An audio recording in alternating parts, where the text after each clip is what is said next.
अस्सलाम वालेकुम दोस्तों, आज एक बार फिर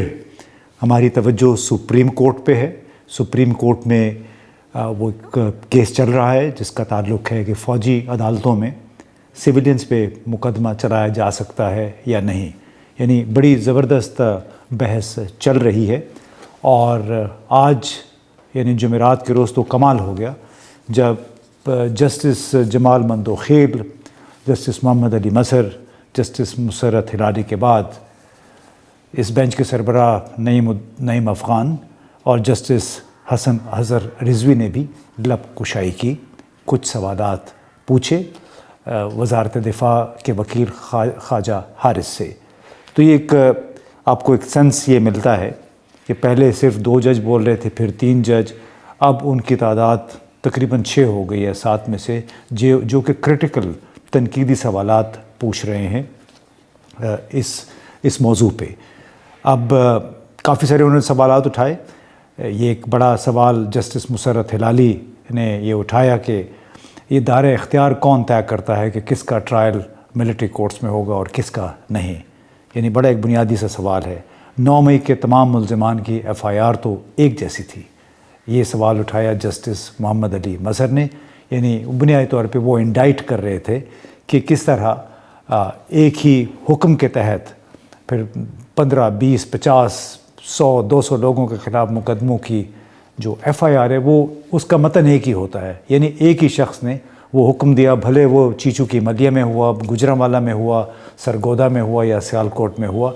तो ये एक इसकी लीगैलिटी इस किस्म की FIR की बड़ी क्वेश्चनेबल है और इस पे अदालत ने फ़ैसला उठा दिया। फिर ये सवाल मोहम्मद अली मज़हर जस्टिस ने पूछा कि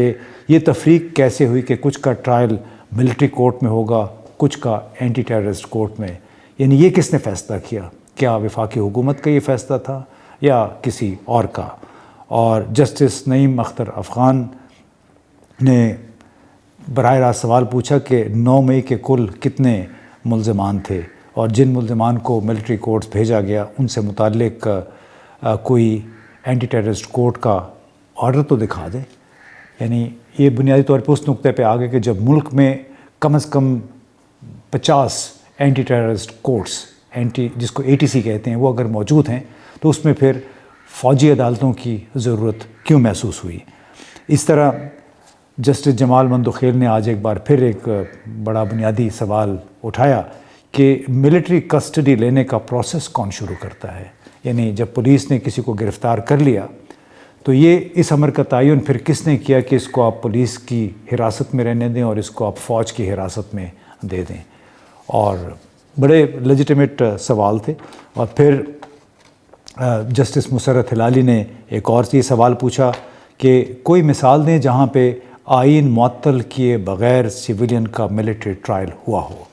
यानी हमारे मुल्क में हम कहते हैं जमहूरियत है, आइन अपनी जगह पे कायम है, आइन के आर्टिकल 8 है, आइन का आर्टिकल 173 है, उसके तहत हर एक को फेयर ट्रायल, हर पाकिस्तानी शहरी के लिए फेयर ट्रायल की उसमें ज़मानत दी गई है। तो गुज़िश्ता 3 दिनों से ये सवाल बार बार उठ रहा था कि ये कहाँ मुमकिन है कि आपका मुल्क का आइन और उसके तहत जो मातहत कवानीन और अदालतें हैं वो मुकम्मल तौर पर फंक्शनल हों और आप पाकिस्तानी शहरियों को उठा के फ़ौज की हिरासत में दे दें, उनके ऊपर मुकदमे चला दें। और जैसे हसन न्याज़ी का भी आपने सुना होगा कि एक बैरिस्टर है, कितनी डिग्रियाँ हैं उसके पास, और उसको 10 साल की जेल की सज़ा सुना दी गई है फ़ौजी अदालत की तरफ से। तो अब ज़ाहिर है शायद इन जजों को अभी ख़याल आ रहा है कि ये गुज़श्ता 1.5 साल से शायद सोए रहे हैं। और इस पे बड़ा लोगों ने ये भी कहा कि एक ऐसे मौके पे अदालत यानी अदालत उस्मा सवाल उठा रही है जबकि जो फ़ौजी अदालतों के मुकदमे हैं उनका फ़ैसला हो गया, उन्होंने सज़ाएँ सुना दी। ख़ुद सुप्रीम कोर्ट ने इन अदालतों को यानी फ़ौजी अदालतों को सज़ा सुनाने का हक़ या इख्तियार भी दिया। तो इसके ज़रिए अब सवाल लोग ये उठा रहे हैं कि क्या सुप्रीम कोर्ट के जज पहले 3 थे, अब तकरीबन 7 के 7 सवालात उठा रहे हैं, वो क्या अपने माजी के गुनाहों का कफ़ारा अदा करने पे तैयार हैं। अब اس حوالے سے چند اور کچھ سوالات ہیں جو ہم اس شو میں ابھی اٹھا رہے ہیں کہ ایسا لگ رہا ہے کہ یہ کیس ابھی اپنے منطقی انجام کی طرف بڑھ رہا ہے۔ بڑا سوال یہ ہے کہ کیا یہ مقدمہ فوجی عدالتوں کے امکان کو مکمل طور پہ دفن کر دے گا، یا پھر 9 مئی کے بعد کے سرکاری بیانیے کے اثرات کو زائل کرنے کے لیے۔ آپ کو معلوم ہے کہ 9 مئی کے بعد کس نوعیت کا بیانیہ تھا، اس کو فروغ دیا گیا، اور ہمارے بڑے بڑے جو جید سیاستدان ہیں انہوں نے بھی بڑے واضح طور پہ، اور اس میں اکثر بڑے ہمارے اس وقت کے وزیر بھی شامل ہیں اور پیپلز پارٹی کے وزیر بھی اس میں شامل ہیں، کہ انہوں نے پی ٹی آئی کے خلاف، عمران خان کے خلاف تقریباً ہر اقدام کو تقریباً جائز قرار دیا، ہر مقدمے کو جائز قرار دیا۔ تو اب سوال یہ ہے کہ کیا یہ جو بیانیہ تھا اس کے اثرات کو زائل کرنے کے لیے تمام تر ذمہ داری سپریم کورٹ کے فیصلے کے ذریعے سویلین عدالتوں، انسداد دہشت گردی کی عدالتوں کی طرف موڑ کر اسٹیبلشمنٹ کو بری و ذمہ کرنے کا ذریعہ بنے گا یہ کیس؟ کیونکہ آپ کو معلوم ہے کہ کراچی بار اور سپریم کورٹ بار ایسوسی ایشن کے 8 صدور 26ویں ترمیم کو چیلنج کر چکے ہیں، اور جو کچھ اس وقت ہو رہا ہے، جتنے بھی بینچز ہیں وہ 26ویں ترمیم اور پریکٹس اینڈ پروسیجر ایکٹ کے تحت کام کر رہے ہیں۔ اس کے ساتھ ساتھ 26ویں ترمیم کے خلاف 9 جنوری کو لاہور ہائی کورٹ بار کے سیکریٹری نے 26ویں ترمیم کے جائزے کے لیے فل کورٹ سماعت کی درخواست دائر کر دی ہے، اور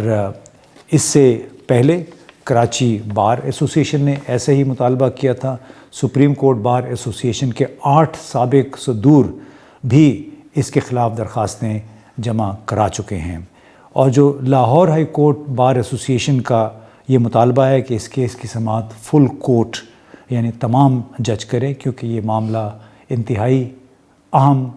قومی نوعیت کا ہے، اور اسی زمرے میں پریکٹس اینڈ پروسیجر ایکٹ بھی یقیناً زیر بحث آئے گا، جس کے تحت تمام تر آئینی بینچ تشکیل دیے گئے ہیں۔ ان میں سے ایک بینچ یہ بھی ہے جو کہ فوجی عدالتوں میں سویلین کے اوپر مقدمے کی سماعت کر رہا ہے، اور اگر 26ویں ترمیم پر قدغن لگتی ہے، اتنے سارے لیگل مائنڈز اب اگر اکٹھے ہو کے اس کے خلاف ایک مہم چلا رہے ہیں 26ویں ترمیم کے خلاف، اس میں ظاہر اپوزیشن پاکستان تحریک انصاف بھی شامل ہے، تو اس کا کچھ نہ کچھ نتیجہ تو برآمد ہوگا۔ اور ایسا لگ رہا ہے کہ 26ویں ترمیم کے ذریعے عدلیہ کے پر کاٹنے کے خلاف اکثر قانونی ماہرین اور سیاسی جماعتیں اکٹھی ہو رہی ہیں، ایک طوفان بن رہا ہے، اور اگر 7 رکنی بینچ نے فوجی عدالتوں میں سویلین کے خلاف مقدمے کے امکان کو بھی بالکل مسترد کر دیا، تو یہ طوفان یقیناً شدت اختیار کر سکتا ہے، اور سوال پھر یہی ہے کہ کیا اس کے ذریعے تمام تر توجہ سویلین حکومت اور سویلین عدالتوں کی طرف مبذول ہو جائے گی؟ بہت بہت شکریہ۔